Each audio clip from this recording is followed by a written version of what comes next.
The Supreme Court. The Supreme Court is the highest court in the United States. In this video, we will look at the United States court system, how a case gets to the Supreme Court, and what happens once the case gets there. First, let's start with the most basic question. What is the purpose of the Supreme Court? The main job of the Supreme Court is to interpret laws. Since the Supreme Court is the highest court in the United States, it has final say on the interpretation of all the laws. This provides uniformity in interpretation.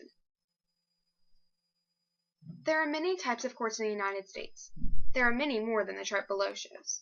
The purpose of having uniform interpretation of laws is so that in every single one of these courts, federal laws mean the same thing.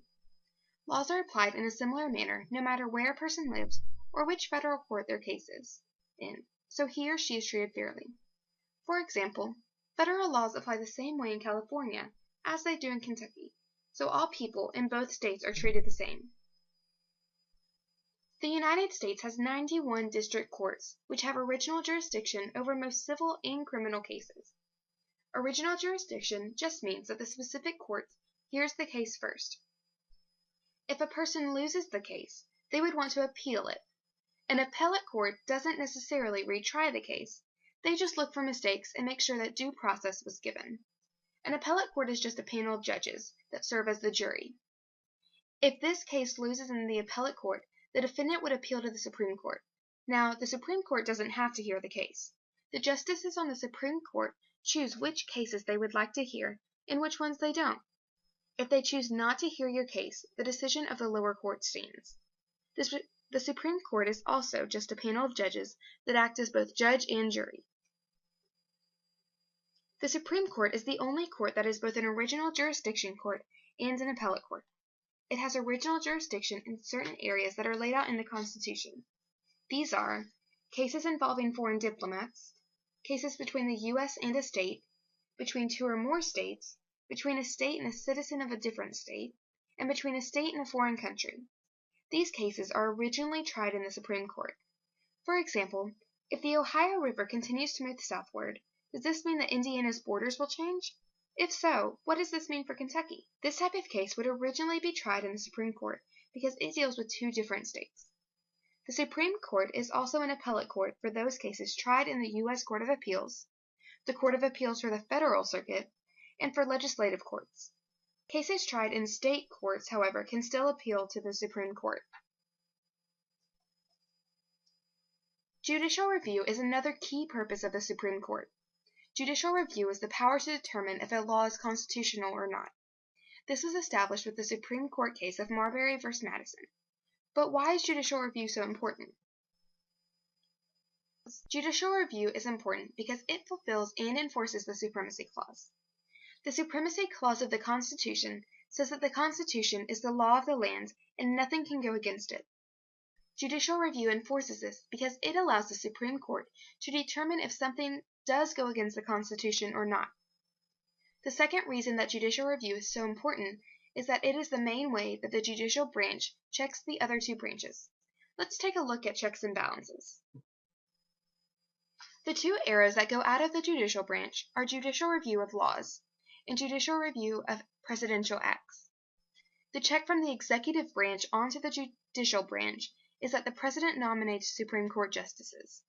This ties into the check from the legislative branch because the Senate affirms the presidential nomination. Also, Congress checks the judicial branch by having the power to impeach and convict justices. Yes, Supreme Court justices can be impeached. The process is the same as with the presidential impeachment. Now let's take a look at the organization of the Supreme Court. First, judges in the Supreme Court are not called judges, but they are called justices. This is a sign of respect. There are 9 justices total. There is 1 Chief Justice and 8 Associate Justices. In the past, the number has varied from 5 to 10, but there have been 9 justices since 1869. As we talked about earlier, the President nominates justices and the Senate confirms them.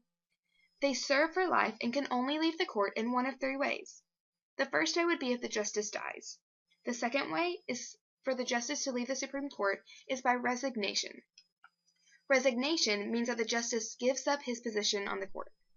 A justice can also leave the court by impeachment, as we discussed earlier. Ideology, otherwise known as judicial philosophy, is what a justice believes and why. There are two main types of philosophy: judicial activism and judicial restraint. Judicial activism is the belief that the Supreme Court should take an active role in using its powers to check the activities of the other branches. Judicial restraint is more controlling in the belief that the court should be limited in what they do. Judicial activism believes in a living constitution, while judicial restraint believes in understanding the original intent of the framers of the Constitution. The atmosphere of the Supreme Court is very different than the other branches. It is very professional and not political. Even though the justices have different beliefs, they treat each other with the utmost respect. It is a different environment than, say, Congress, where conservatives and liberals argue and bicker about topics. Now let's look at the process of a case once it gets to the Supreme Court. Remember, the Supreme Court is both an original jurisdiction court and an appellate court. However, it deals with more appeals than original jurisdictions. The Supreme Court decides which appellate cases to take based on the rule of 4.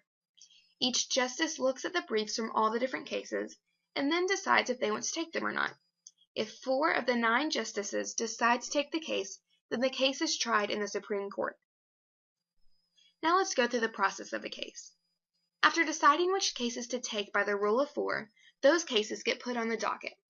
The docket is just the list of cases that the Supreme Court is going to try in the next term, fall or spring. The briefs for both sides are submitted. Briefs outline the case. They include background on the case, precedent, the legal issues of the case, and the outcome desired. Amicus curiae briefs are also filed. Amicus curiae means friends of the court. These are interest groups who would also be affected by the outcome of the court's decision. Next comes the oral arguments. Each side is given 30 minutes to present their case, no more, no less. The justices can interject with questions at any time during those 30 minutes. The justices have already read through the brief and know the case, so they are just questioning for clarification in order to better make a decision. After both sides have presented their case, the 9 justices conference by themselves, with no assistants or media allowed in the room. They discuss their opinions in order of seniority. The Chief Justice goes first, then the Associate Justices in order of longevity on the court. The justices share their beliefs and then vote on the outcome. Then they decide who will write the opinion. An opinion is the decision of the court. It is what will become law and be used for years to come. The next step is to write the opinion and circulate it for comment. The decision is then announced. There are different types of opinions. Let's look at those now. But first, we need to understand precedent. Precedent is how similar cases have been decided in the past. These cases provide consistency and uniformity. It is very rare to overturn a previous case. The court usually lets the previous decision stand. This is known as stare decisis. The main type of opinion is the majority opinion. This is the official decision of the court and the decision that the president must enforce. This is the law of the land. This opinion is considered an honor to write. If a group of justices need a vote in order to become the majority, they might allow another justice to write the opinion if he or she will vote with them. The next opinion is the concurring opinion. This opinion agrees with the majority, but for a different reason. For example, the majority opinion might believe a law is unconstitutional for violating the Fifth Amendment, while the concurring opinion believes it to be unconstitutional for violating the 14th Amendment. A dissenting opinion is the opposing view of the majority opinion. This opinion lays out legal arguments as to why the majority is wrong. While the dissenting opinion carries no weight in law or enforcement, it can be used someday if the court wants to overturn the precedent set in this case. However, remember that it is rare for precedent to be broken. The opinions shape the interpretation of the law. The decision must be followed and can only be overturned by the Supreme Court. If the people don't like it, they can change the dynamic of the court, liberal or conservative justices, or they can pass an amendment. Lastly, let's take a look at principles of the judicial system. The first principle is equal justice under the law for all. While this hasn't always been followed in the past, think women's rights, slavery, and African American rights, the Supreme Court is constantly striving to improve laws for equal justice. The Supreme Court runs under the adversary system. This means that the best lawyer wins. For example, in the case of O.J. Simpson, many believed and still believe today that he was guilty.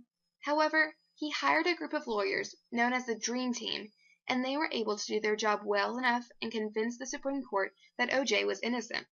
This leads into the next principle, innocent until proven guilty. The last principle is due process. Due process is the right to be treated fairly by law. This is guaranteed by the Fifth Amendment to the Constitution. Remember, the Supreme Court is the highest court in the United States. It acts as both an original jurisdiction court and an appellate court. The main jobs of the Supreme Court are to create uniformity for all laws and judicial review. Judges on the Supreme Court are called justices, and there are 9 total. There are 8 associate justices and 1 chief justice. The justices provide for the judge and jury on the Supreme Court.